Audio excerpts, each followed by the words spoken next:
तो दोस्तों, आज की कहानी एक ऐसी लड़की के बारे में है जिसको शरण सुख के बारे में कुछ भी पता नहीं होता है और हर जगह अपनी बड़ी बड़ी सामानों के साथ घूमती रहती है। और बढ़ती उम्र के साथ वह फील करने लगती है कि उसे एक मर्द की जरूरत है, जिसके बाद उसे जंगल में अपने से 3 गुना बड़ा एक आदमी मिलने पर क्या करती है, चलिए देखते हैं।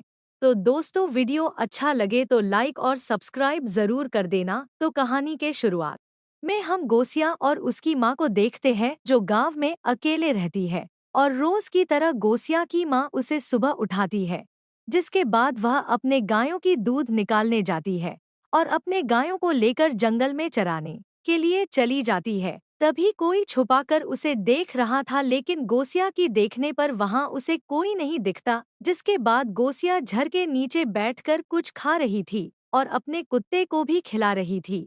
तभी वह महसूस करती है जैसे उसे कोई देख रहा हो, लेकिन उसे कोई भी नहीं दिखता है। उसके बाद वह अपने कपड़े उतारकर नदी में नहाती है और वहीं लेटकर आराम करने लगती है। उसी दौरान उसके ऊपर किसी की साया पड़ता है, लेकिन वह आंख खोलकर नहीं देखती है।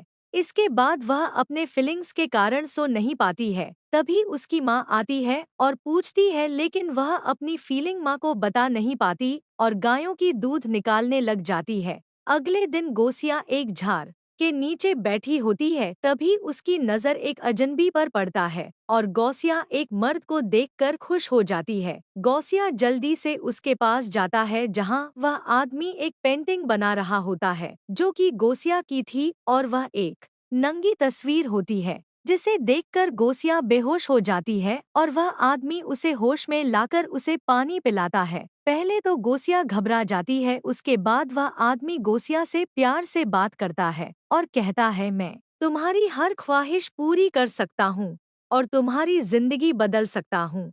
जिसे सुनकर गोसिया खुश हो जाती है और वह आदमी धीरे धीरे उसके करीब आने लगता है, जिससे गोसिया शर्मा जाती है और वहां से भाग जाती है। अगले दिन गोसिया जंगल में आकर उसी आदमी को ढूंढ रही होती है। तभी वह देखती है उसके ही पास बैठकर वह आदमी पेंटिंग बना रहा होता है और वह आदमी गोसिया की और तस्वीर दिखाता है, जिसे देखकर वह खुश हो जाती है। अरे, पूछता है, तुम मेरे नंगी तस्वीर क्यों बनाते हो? जिसे सुनकर वह कहता है कि तुम बहुत ही खूबसूरत हो, इसीलिए मैं बनाता हूँ।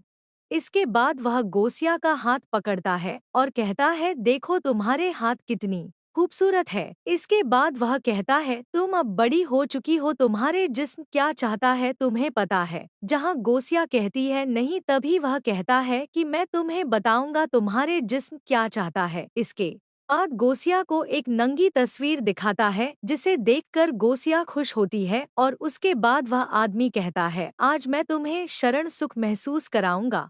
इसके लिए तुम्हें अपने कपड़े उतारना होगा। जिसे सुनकर गोसिया अपने कपड़े उतारने लगती है और गोसिया पूरी तरह शरण सुख की मजा लेती है। उसके बाद पूरी रात गोसिया खुशी सो नहीं पाती है और सुबह जल्दी उठ जाती है। जिसे देख उसकी माँ उसके ऊपर शक करती है कि गोसिया इतनी बदल कैसे।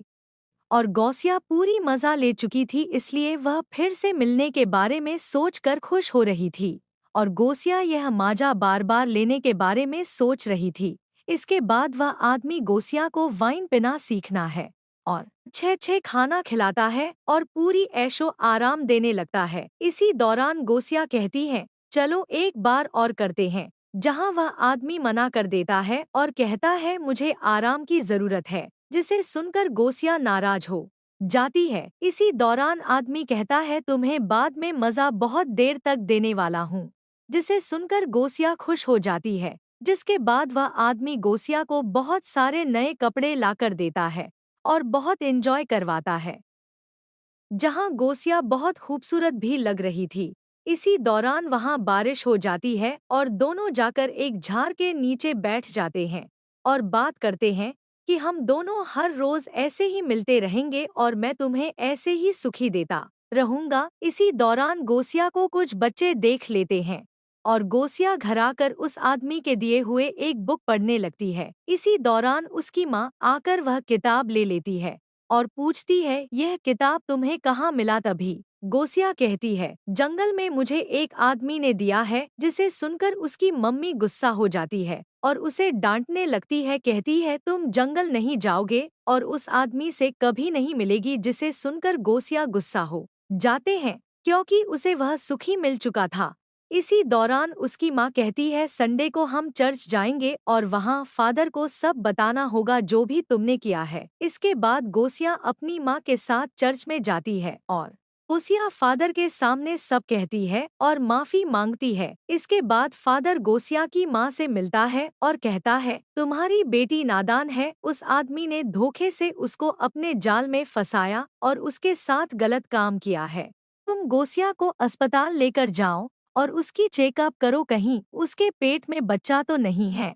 इसके बाद अगले दिन गोसिया की माँ उसे अस्पताल लेकर जाता है और चेकअप के दौरान पता चलता है कि गोसिया सब कुछ कर चुकी है, लेकिन उसके पेट में कुछ नहीं है। गोसिया की माँ उसे कुछ नहीं कहती और घर आ जाती है और रात को गोसिया उसी आदमी की सपना देख रही होती है और इसी के साथ कहानी यहीं पर खत्म होता है।